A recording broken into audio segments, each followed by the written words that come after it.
Quiet on the set. Camera speed. Sound production, take one. Action! We have to go back. This whole story for this movie really dates back to 2005. Super Bowl something something. New England Patriots, Tom Brady versus the Philadelphia Eagles. Leading into this season, the Eagles had multiple championship games. They got close. They were supposed to win the previous year, but the Bucs beat them at home in the championship game, and the Bucs later won the Super Bowl. We want to say that the Eagles team that was in the 2005 Super Bowl peaked before they had their Super Bowl appearance. These are a lot of the platitude analysis points that we hear when it comes to American football. But we have a movie made in 2012 that became the foundation of everything we see and hear about Philadelphia and the Eagles now. There's no other movie that leans into a fan base, like a true obsession of a people, to where their identity is within the team itself. So Silver Linings Playbook, David O. Russell's. This movie's perfect. The script for this movie and just the way a lot of these characters are balanced, and then we get this universe of the Philadelphia Eagles, game day, and everything bad, believe it or not, that comes with it. It's a little bit odd if we consider that the negative parts of this movie, to what it portrays about the Philadelphia Eagle fan base, it carried on, and it seems to have inspired a ton of people. Now, guys, if you're new here, this is the Film Buff Podcast. We're a lot of the movies we do from time to time, they have cultural intersections. So the context of Silver Linings Playbook has shifted as the Eagles have won the Super Bowl, lost the Super Bowl, and as of last night, win another Super Bowl. They are now, 2-3 in the Super Bowl? And you have to consider, I think the novice will say, well, they lost more Super Bowls than they won. But if you really consider how hard it is and rare it is to make a Super Bowl, one half of the NFL doesn't have a Super Bowl. It's not an easy task. It's near impossible to make the Super Bowl. But we get this movie. David O. Russell. Here's the wild thing. I love this little tidbit about his filmography. The true definition of an independent movie is everything that came through the 90s. Where we even had Fox Searchlight, Sony Picture Classics, and Disney's Miramax. Go all in. Find young talent throughout the entire production. We're talking about in front and behind the camera. One of these movies from O. Russell's filmography is very much forgotten. It's not even looked at as a benchmark of 90s independent film. It's a movie called Spanking the Monkey.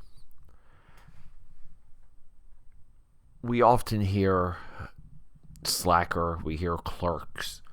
You know, like all of these, I call them like Target indies. If you can buy it in Target, right? Is it really indie? Spanking the Monkey got good press, got good hype. Never quite became a desired movie. I'm telling you right now, his 94, his first film, writer-director, it's a great entry. 2 years after that, I mean, he really does strong work in the 90s. Flirting with Disaster. Flirting with Disaster. Ben Stiller. who's in that? Patricia Arquette, Tay Leone, and Mary Tyler Moore. Fantastic movie. It's a movie that leans into everything that we see in Silver Linings Playbook.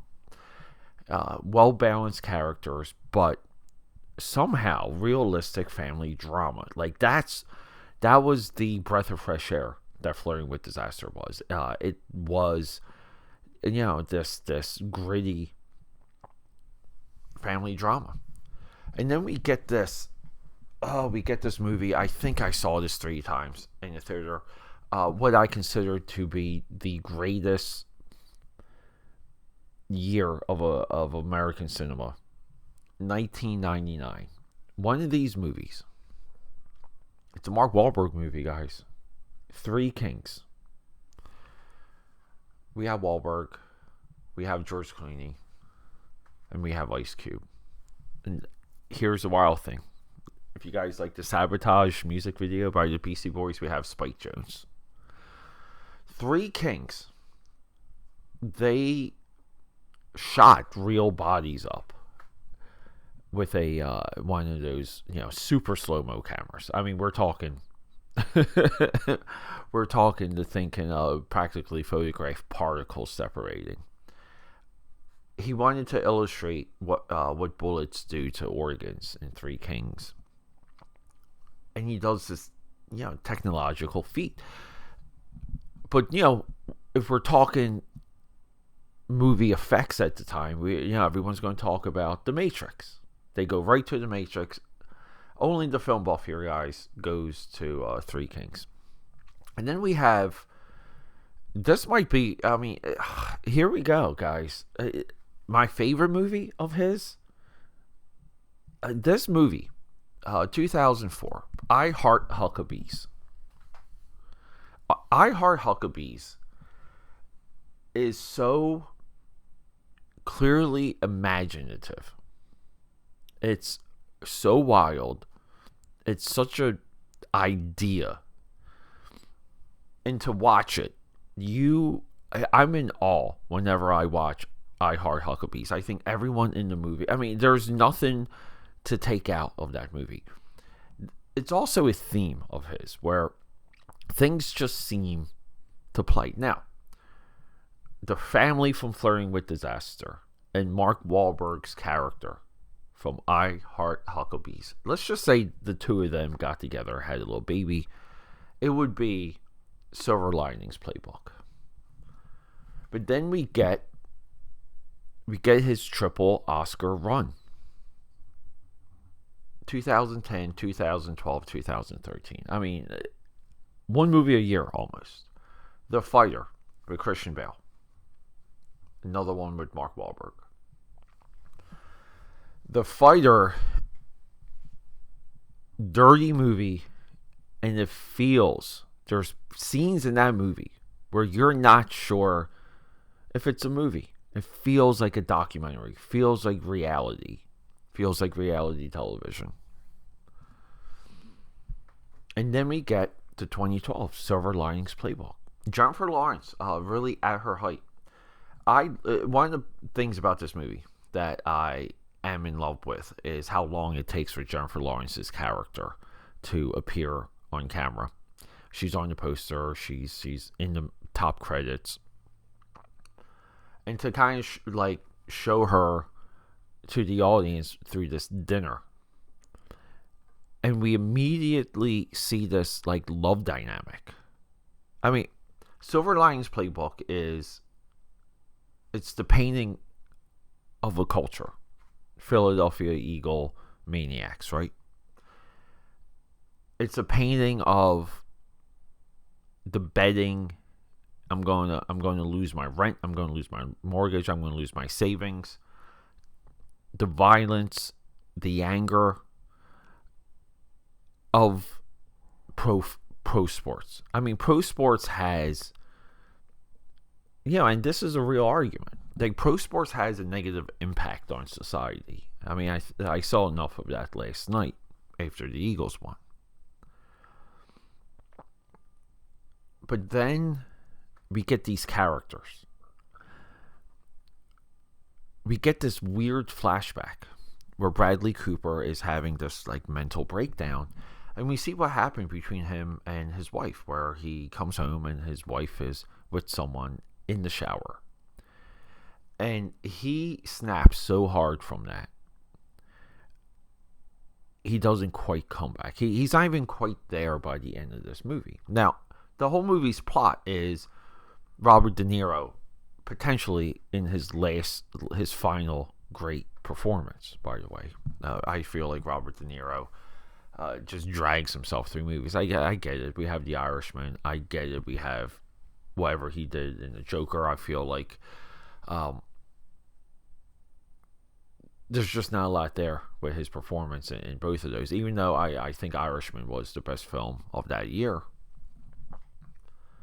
It's hard to, and I kind of had this opinion with Here, and we're just touching on De Niro real quick. So here is Tom Hanks shows up on set, and he has like all these dots on his face, and he's being mapped in real time. Robert De Niro for The Irishman is being mapped in real time to de-age him, right? To make him look younger. Wonderful, wild, fascinating technology. This is why we love movie magic. But how do we know what the performance is? See, if you're de-aging someone, you can add expression. You can even add a pause. You can add a stutter. Interesting, right? That's as great of a movie as The Irishman was. What I consider it's truly an epic movie. I think watching How to Make Once It Upon a Time in America. I'm sorry, AKAPAD. I just had to look that movie up. It got a total brain fart.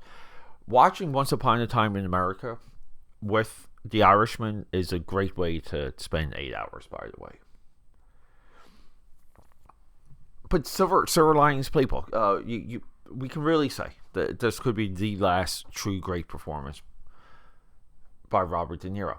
What the other elements we get in this movie, when I talk about balance, and things cannot be removed, things cannot be taken out, the movie's scattered. I mean, by that I mean it's this conversation about a lot of things, even ballroom dancing, even degenerate gamblers, even absolute true mental health, where an individual's mind breaks and society, not even family members, not even close friends, know what to do with the situation, know how to handle the person. A broken mind is one of the scariest things. And it's also a commentary on cheating, right? I mean, it's very interesting where this movie really does, Bradley Cooper. Some people might say he's a soy boy, he's got to get over it. But he loves his wife so much that she cannot believe she would cheat on him. And it shows you how vulnerable men are in a lot of relationships, where men really do give everything to their spouses through thick and thin. And if that's betrayed, there's a fracture. And I think women who are driven to those scenarios, they're broken in also a different way. Now, society isn't quite fair with some of that. But this is why we have marriage. This is why God and the church and all of those wonderful things gave us marriage, because we're supposed to have a bind that we don't break, because these things are coming. These tribulations are coming. So it's somewhat baked into the dough of absolute commitment. But society, and culture, it's tough sometimes, and it's not really fair. So you kind of take Bradley Cooper's side when it comes to this shower scene, this breakup scene. I think she's got good boobs, by the way, guys. Who is it? Bree B plays Nikki, the ex-wife. Great boobies. So we have Paul Herman. He plays Randy. He's the Cowboys fan. See, now it's different if there's a Cowboys fan in a movie like this, because the Cowboys haven't won anything in a long time. Since the early 90s, the Cowboys haven't won anything. They've only had a handful of playoff wins. I believe 3 playoff wins since their Super Bowl run. The Rainey comes on screen, and it's like, hey, the Eagles are just choke artists. They're chokers. What do you expect? They're not the Cowboys. They're not America's team. We have Dash Mahook, who, guys, Romeo and Juliet, Leonardo DiCaprio. He is in one of my favorite movies, the Baz Luhrmann of Romeo and Juliet, with Leo, our boy, our environmentalist. He's great. He character actor, great in everything. He plays the officer that needs to show up when Bradley Cooper flips out and the neighbors call the cops. He's fantastic. We have Jackie Weaver as the mother, who, as soon as you see her on screen, and this is where we hair, makeup, costume, the true invisible players when it comes to film production.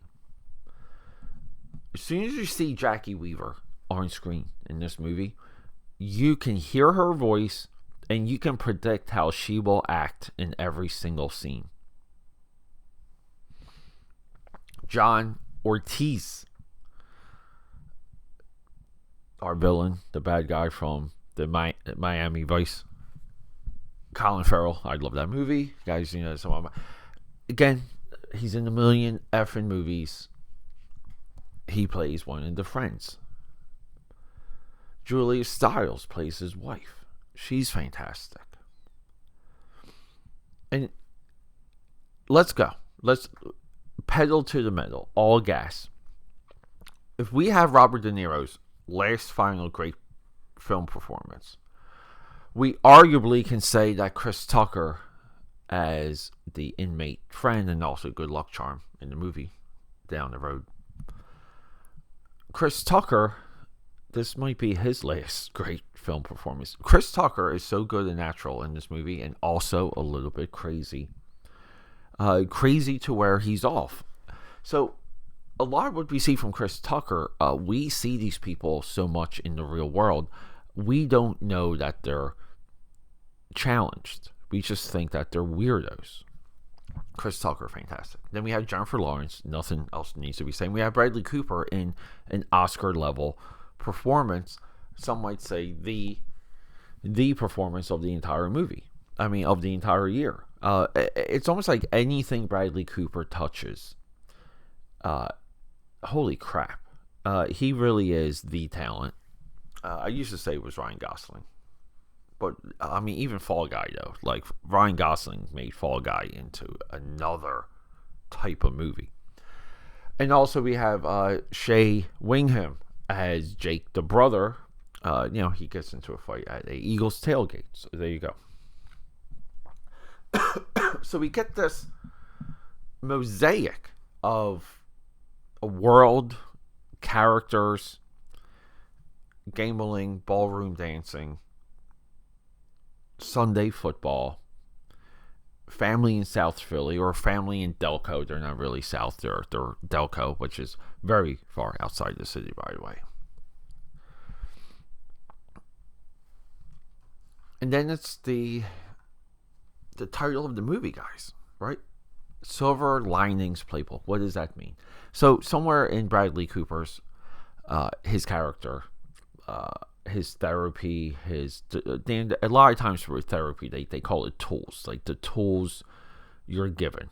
Like, we will teach you tools to deal with alcoholism. We will give you tools to, actually be more productive. That's the whole self-help guru thing.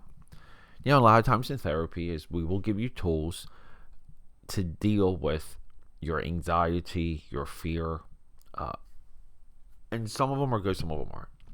So one of Bradley Cooper's tools is he kind of has his own roadmap of situations, and to see himself out of situations and not to snap.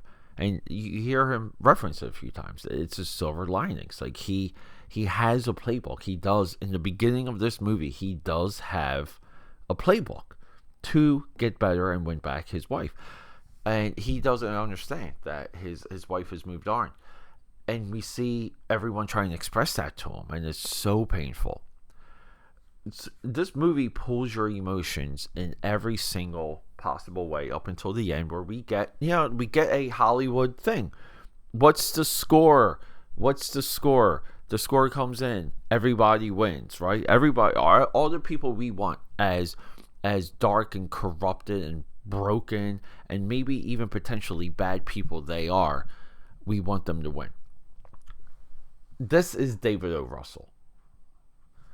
It's hard to imagine David O. Russell doing anything better or else after Silver Linings Playbook. But he gives us American Hustle with Christian Bale. And that movie is all go and no quit. Jeremy Renner, who's the girl in it? Amy Adams, who, like, the actress of her time, by the way. And we get Bradley Cooper and Jennifer Lawrence, and everyone dresses up, and it's a con movie, and it's somewhat real, and it's this and that, but it's a dress up Hollywood movie. And then in 2015, we get Accidental Love, which I really want to see, and then we get his other writer-director, and I saw this not long ago. I'm not sure if I spoke about it here. We have Joy, and Joy is the creator. It's a movie called Joy. Jennifer Lawrence plays Joy, and she's the creator of the Miracle Mop or the Super Mop. That movie, she is so downtrodden and broken in that. Great movie, very effective. I remember people liking Joy when it dropped, but it got washed away. And then in 2022, we have Amsterdam. Very much hyped. Now we have this with another movie that he's made with Christian Bale, but we also have Margot Robbie and John David Washington, who I absolutely love on screen. He is so photogenic. He's our guy from Tenet. Amsterdam, if we pair that with Babylon that came out around the same time, these movies are kind of the same movie, kind of not. They look the same, they feel the same, they're promoted the same. They even have just similar posters and imagery, just like weird characters, and it's in the flapper 30s and all this stuff, right? And they're rich people. These two movies really derailed a career. Now, we look at O. Russell's gap. 2022, 2015. I mean, Amsterdam 2 is right kind of like, we're still like in the pandemic at that time. And you want to say, like, will we see something else from this guy that's as good as what he touched from 94 to 2015. I mean, I'll put Joy in his movies. I mean, I haven't seen Accidental Love. He is the director for this, but Accidental Love looks like I Heart Huckabees. Like the posters are similar.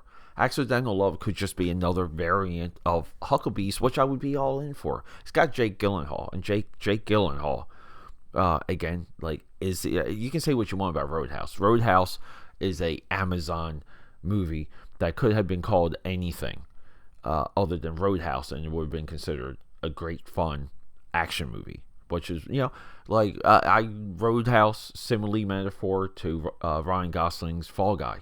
I view the two of them almost as equal. But anyway, I don't think that the point I'm getting is I don't think Jake Gyllenhaal really misses. He just doesn't.